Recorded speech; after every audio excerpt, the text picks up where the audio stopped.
Hello everyone, most welcome to let's education. और बहुत दिनों के बाद में आज टाइम मिला है तो मैंने वीडियो अपलोड किया है। और ये जो वीडियो है ये रिलेटेड है आपके व्यापम से रिलेटेड क्वेश्चन से। और मुझे कुछ पिछले कमेंट्स भी मिले थे तो मैंने इसमें सारे एरर से रिलेटेड क्वेश्चन को कवर किया है। ज़्यादातर लोगों के साथ में प्रॉब्लम होती है कि एरर से रिलेटेड क्वेश्चन बन नहीं पाते हैं। तो कंसेप्ट सेम होता है, बस क्वेश्चन ऑप्शनल के प्लेस पे आपसे पूछा जाता है एरर वाला क्वेश्चन। तो आइए हम चेक करते हैं कि एरर वाले क्वेश्चन को किस तरीके से हम इजीली सॉल्व कर सकते हैं।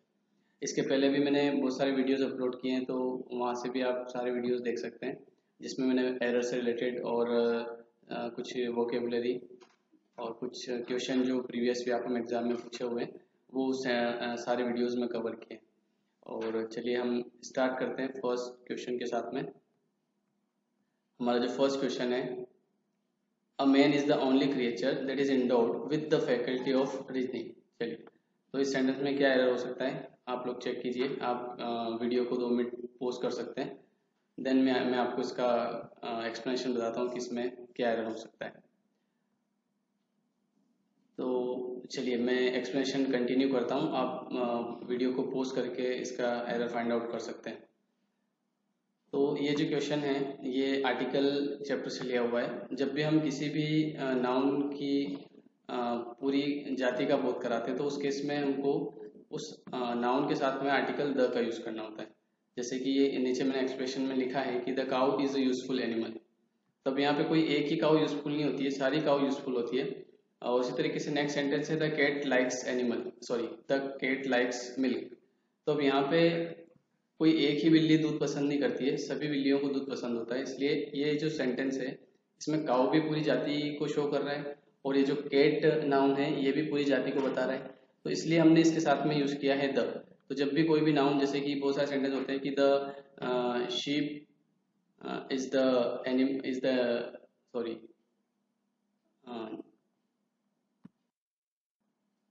The camel is the sheep of dessert. तो यहाँ पे जो कैमल है, सारे कैमल की बात हो रही है, किसी एक कैमल की बात नहीं हो रही। सारे जो ऊँट होते हैं ये रेगिस्तान के जहाज होते हैं, तो इसलिए हमने कैमल के आगे यूज़ किया है द। तो अब यहाँ पर अगर आप मैन वुमेन से रिलेटेड कोई क्वेश्चन ले रहे हैं, कोई क्वेश्चन कर रहे हैं, या कोई भी क्वेश्चन जिसमें मैन या वुमेन आ रहा है और वो अगर उसकी पूरी जाति को शो करता है तो उस केस में हम उसके साथ में किसी भी आर्टिकल का यूज़ नहीं करते हैं। और ये जो क्वेश्चन इसमें लिखा है अब man is the only creature, तो यहाँ पे किसी एक पर्सन की बात, किसी एक मैन की बात नहीं हो रही है, सभी मैन की बात हो रही है। यहाँ पे सभी लोग भगवान ने ऐसे बनाए हैं कि जिनको एक रीजनिंग, एक तरह से फैकल्टी ऑफ रीजनिंग बनाया है। तो यहाँ पे किसी एक पर्सन की बात नहीं हो रही है, सभी व्यक्तियों में टैलेंट होता है। तो इस वजह से ये जो सेंटेंस है इसमें हमको मैन के आगे जो आर्टिकल ए यूज़ किया हुआ है इसको यहाँ से हटाना होगा।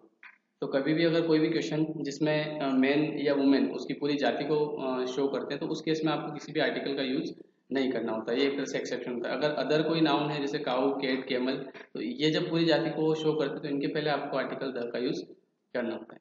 तो चलिए, आई थिंक ये क्वेश्चन आपको अच्छे से क्लियर हो गया होगा। हम चलते हैं नेक्स्ट सेंटेंस की ओर। तो इसका जो आंसर है वो man is the only creature, यहाँ से आपको ए को यहाँ से रिमूव करना होगा फर्स्ट क्वेश्चन में से।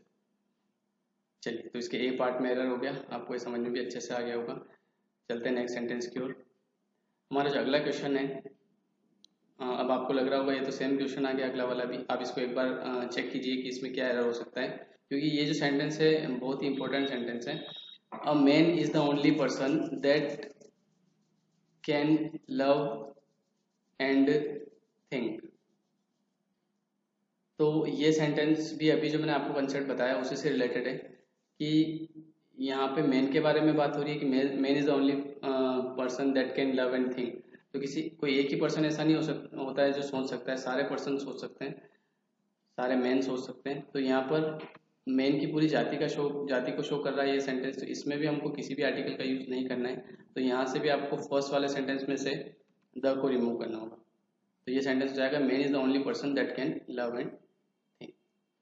चलिए अगला सेंटेंस हम देखते हैं।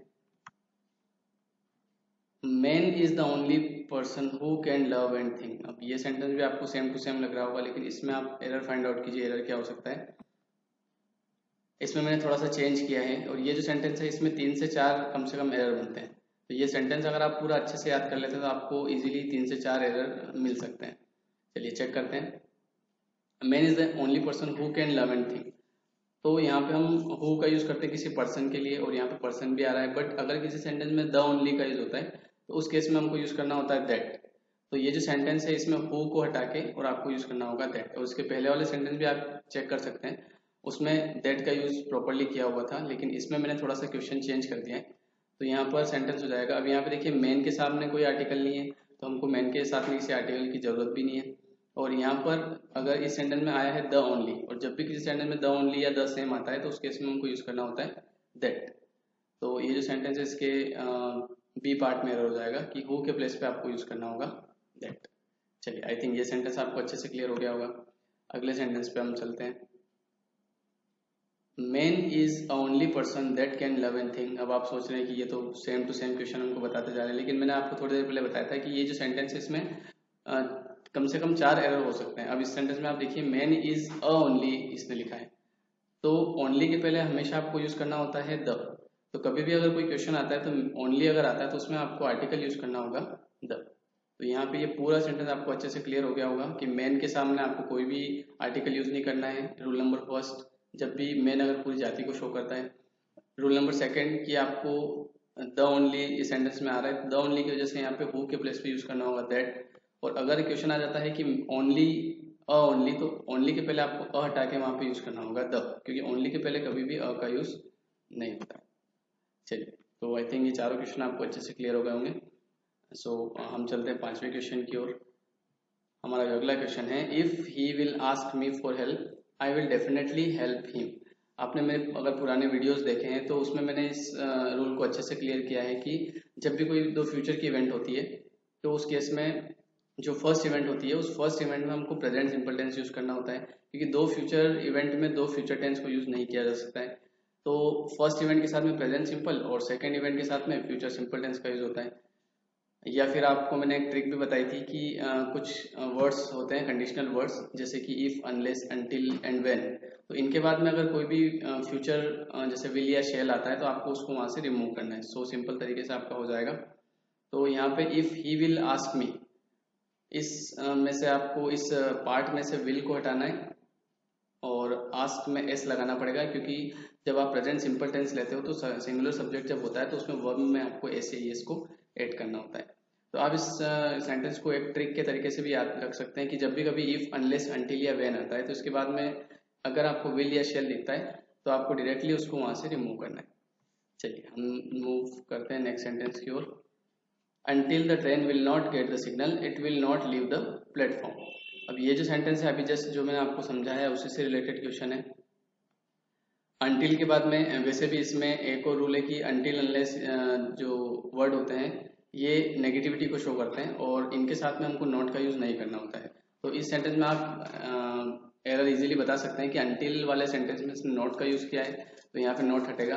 और एक चीज और जो मैंने आपको थोड़ी देर पहले बताई कि until, unless, if, when, अगर इनके बाद में कभी भी will का यूज होता है तो हमको will को वहां पे हटाना है, क्योंकि until, unless, if, when के बाद ऑलवेज हमको यूज करना होता है प्रेजेंट सिंपल टेंस।